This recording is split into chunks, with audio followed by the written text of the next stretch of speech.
Israel ने Iran पर पलटवार करते हुए बड़ा हमला किया है। ईरान पर हमले के लिए इजराइल की वायुसेना ने लगभग 2000 किलोमीटर का सफर तय किया। ईरान पर यह अब तक का किया गया सबसे भीषण हमला है, जिसमें 100 से ज्यादा फाइटर जेट शामिल थे। हमले में F-35 का भी इस्तेमाल किया गया। सीरिया में रडार ठिकानों पर इजराइल ने शुरुआती हमला किया। इसका मकसद ईरान की क्षमताओं को कम करना था। इसके बाद ईरान की राजधानी तेहरान और रणनीतिक शहर कर्स पर इजराइल ने हमला किया।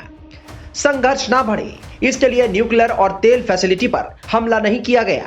इसकी जगह ईरान के मिलिट्री फैसिलिटी पर हमला बोला गया। इजराइल में हाई अलर्ट है, क्योंकि ईरान या उसके प्रॉक्सी की ओर से संभावित जवाबी कार्रवाई की आशंका है। इजराइल ने लगभग 2000 किलोमीटर दूर टारगेट पर हमला किया। इस एयर स्ट्राइक में F-35 फाइटर जेट समेत लगभग 100 विमान शामिल थे। रिपोर्ट्स के मुताबिक हमले का मुख्य टारगेट ईरान की राजधानी तेहरान और कार्स शहर पर केंद्रित था। इजरायली डिफेंस फोर्स ने कहा है कि हर हमले ने सैन्य साइटों को टारगेट किया। एयर स्ट्राइक संभवतः एयर डिफेंस सिस्टम और रडार पर अटैक के साथ शुरू हुई। इससे ईरानी सैन्य ठिकानों पर अटैक का रास्ता साफ हो गया, क्योंकि रडार के खत्म होने से दुश्मन ये नहीं जान सकता कि हमला किस पैमाने का है। IDF अब ईरान, इराक, यमन, सीरिया और लेबनान की ओर से संभावित जवाबी हमले पर बारीकी से नजर बनाए हुए है। इजराइल ने ईरान के ऊपर कुछ 100 के करीब वारप्लेन से अटैक किया है। ये खबर है। F-35 से अटैक किया है और बेसिकली इजराइल ने टारगेट किया ईरान के मिलिट्री बेसिस के ऊपर। तो इजराइल और ईरान की जो दुश्मनी है वो बहुत सालों से है। और अगर हम इतिहास को देखें तो इसके पहले ये दो देश बहुत अच्छे दोस्त थे एक जमाने में, लेकिन तब से दुश्मनी शुरू हुई जब से ईरान ने पैलेस्टीनियन को रिकॉग्नाइज किया और पैलेस्टीन के जो लोग हैं वो अप्रेस्ड है ऐसा मानने लगे, और तब से ये इनकी दुश्मनी शुरू हुई। और ये दुश्मनी आज भी हम पूरी दुनिया देख रही है। इजराइल ईरान का जो ये युद्ध है, ये युद्ध ये चलता रहेगा। एक दूसरे को बम्बार्ड करते रहेंगे, एक दूसरे के ऊपर मिसाइल्स दागते रहेंगे, जब तक के ये दोनों देशों को ये ना लगे कि अब हमने रुक जाना चाहिए। At one point of time इनको ये लगना चाहिए।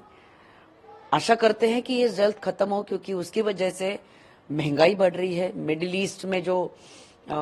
ईस्ट का जो ऑयल सप्लाई है उसके ऊपर बहुत बड़ा प्रश्न चिन्ह लगा हुआ है।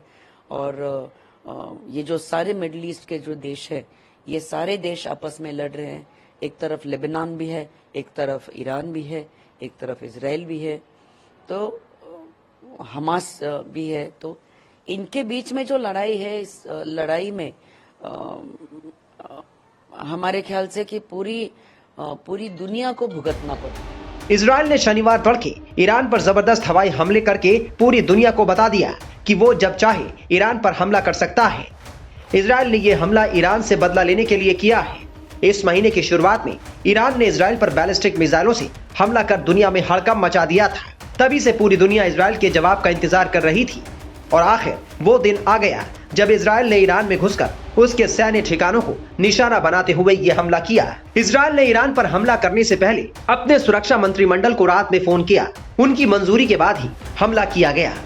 इजराइल टाइम्स की रिपोर्ट के मुताबिक इजराइल के सुरक्षा मंत्रिमंडल ने ईरान में हमलों को मंजूरी देने के लिए सर्वसम्मति से मतदान किया। मीडिया रिपोर्ट्स के मुताबिक हमले से कुछ घंटे पहले फोन कॉल पर मतदान हुआ, जिसमें इजराइल के सुरक्षा मंत्रिमंडल ने ईरान में हमलों को मंजूरी देने के लिए सर्वसम्मति से मतदान किया। जैसे ही सुरक्षा मंत्रिमंडल ने इजाजत दी, इजराइल ने रात 2:30 बजे ईरान में कोहराम मचाना शुरू कर दिया।